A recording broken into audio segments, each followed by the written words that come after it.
Assalamualaikum adik-adik, kembali lagi di channel Elis Matematika bersama saya Elis Hidayati. Di video kali ini saya akan membahas teorema Pitagoras. Nah, bagaimana dan apa itu teorema Pitagoras? Ikuti terus video ini sampai selesai ya. Bagi adik-adik yang baru menemukan channel ini, jangan lupa di like, komen, share, dan subscribe. Terima kasih. Teorema Pitagoras itu berlaku untuk segitiga siku-siku. Nah, ketika kita mempunyai segitiga siku-siku seperti ini, misalkan ini adalah sisi A, yang sini sisi B. Jadi sisi-sisi yang saling berpenyiku ini kita beri nama A dan B, dan sisi miringnya itu adalah sisi C. Nah, maka bunyi teorema Pitagoras itu adalah kuadrat sisi miring itu sama dengan jumlah kuadrat sisi-sisi yang lain. Nah, maksudnya gimana? Kuadrat sisi miringnya kan C. Berarti C kuadrat itu sama dengan jumlah kuadrat sisi-sisi yang lain. Sama dengan A kuadrat ditambah B kuadrat. Di sini bisa kita kembangkan. Ketika yang dicari A-nya, berarti A-nya dibiarkan sendiri, B-nya yang harus pindah dengan konsep pindah ruas. Sehingga ketika kita mencari sisi yang lain selain sisi miring, itu sama dengan di sini udah ada C kuadrat, positif B pindah ke sini menjadi negatif B kuadrat, sama dengan A kuadrat. Nah, ketika kita mencari B-nya, berarti A-nya yang harus pindah. Di sebelah kiri sudah ada C kuadrat. Nah, A-nya positif, pindah ke sini jadi negatif. A kuadrat sama dengan B kuadrat. Jadi, cara mengingatnya, kalau yang dicari sisi miring, maka sisi-sisi yang lain dijumlahkan. Kalau yang dicari bukan sisi miring, maka sisi miring dikurangkan, gitu ya. Oke, untuk lebih jelasnya, langsung saja kita ke contoh soal. Oke, untuk contoh soal yang pertama, diketahui segitiga siku-siku. Sisi-sisi yang saling berpenyiku sudah diketahui angkanya. Kita suruh mencari nilai X. Nah, X ini adalah sisi miring. Seperti bunyi teorema Pitagoras, kalau yang ditanyakan sisi miring, itu berarti sisi-sisi yang lain dijumlahkan. X kuadrat sama dengan 6 kuadrat ditambah 8 kuadrat. X kuadrat sama dengan 6 kuadrat, itu 6 dikali 6, 36, ditambah 8 kuadrat, itu 8 dikali 8, 64.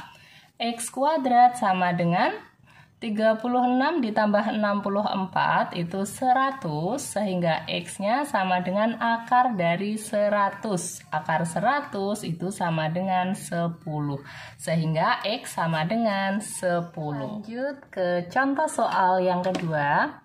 Diketahui segitiga siku-siku. Nah, di sini sisi miringnya sudah diketahui yaitu 17. Yang ditanyakan sisi yang lain, yang penting selain sisi miring. Kalau yang ditanyakan yang selain sisi miring, maka rumusnya itu langsung sisi miring dikurangin sisi yang diketahui. Oke, kita cari Y, berarti Y kuadrat sama dengan 17 kuadrat dikurangi 15 kuadrat. Y kuadrat sama dengan 17 kuadrat, itu 17 dikali 17, hasilnya 289. Nah, 15 kuadrat itu 15 dikali 15, hasilnya 225. Kemudian kita kurangkan 289 dikurangin 225, hasilnya 64. Sehingga Y sama dengan akar dari 64. Y sama dengan 8. Nah, jadi Y-nya sama dengan 8. Lanjut ke soal nomor 3. Nah, ini sisi miringnya diketahui. Kemudian yang ditanyakan sisi yang lain. Berarti ketika sisi miring diketahui, langsung saja pakai rumusnya yang dikurangi. Sehingga X kuadrat sama dengan 13 kuadrat dikurangi 5 kuadrat. X kuadrat sama dengan 13 kuadrat itu 13 dikali 13 hasilnya 169 dikurangi 5 kuadrat itu 25. Sehingga X kuadrat sama dengan 144. Sehingga X sama dengan akar dari 144. Akar dari 144 itu 12. Jadi X-nya sama dengan 12. Lanjut soal nomor 4. Kalyana berjalan sejauh 24 meter ke arah timur, kemudian berbelok ke arah selatan sejauh 7 meter. Jarak terpendek Kalyana dari titik keberangkatan adalah, nah kalau ada soal cerita seperti ini, kita buat dulu ilustrasinya. Semisal titik awalnya di sini, ini titik awal atau titik keberangkatan. Nah, Kalyana berjalan ke arah timur ke sini ya, sejauh 24 meter. Kemudian ke arah selatan 7 meter, selatan berarti ke bawah, ini 7 meter. Nah, ini titik akhir. Yang ditanya jarak terpendek dari titik keberangkatan, berarti sama aja kita mencari sisi miring ini. Kita misalkan dengan X ya. Nah, sehingga X kuadrat sama dengan, karena ini yang dicari sisi miring, maka jumlah kuadrat sisi-sisi yang lain. 24 kuadrat ditambah 7 kuadrat. Nah, 24 kuadrat itu sama artinya 24 dikali 24.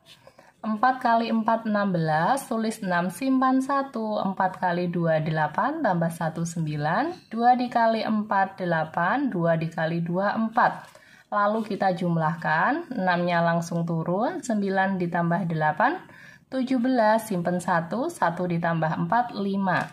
Nah, jadi 24 kuadrat itu 576, ditambah 7 kuadrat itu 49. Nah, lalu 576 ditambahkan dengan 49. 6 ditambah 9, 15, simpen 1. 1 tambah 7, 8. 8 ditambah 4, 12. Tulis 2, simpen 1. 1 tambah 5, 6. Ya, di sini 625. Nah, ini adalah X kuadrat, sehingga X-nya sama dengan akar dari 625. Akar dari 625 itu adalah 25. Jadi, jarak terpendek Kalyana dari titik keberangkatan adalah 25 meter. Gimana? Mudah kan? Terima kasih sudah menonton. Jika video ini bermanfaat, mari bangun channel ini berkembang agar dapat membantu teman-teman belajar matematika dengan mudah. Bagikan video ini ke teman-teman kalian dan jangan lupa like dan subscribe. Sampai jumpa di video-video selanjutnya. Terus belajar dan berlatih ya. Wassalamualaikum.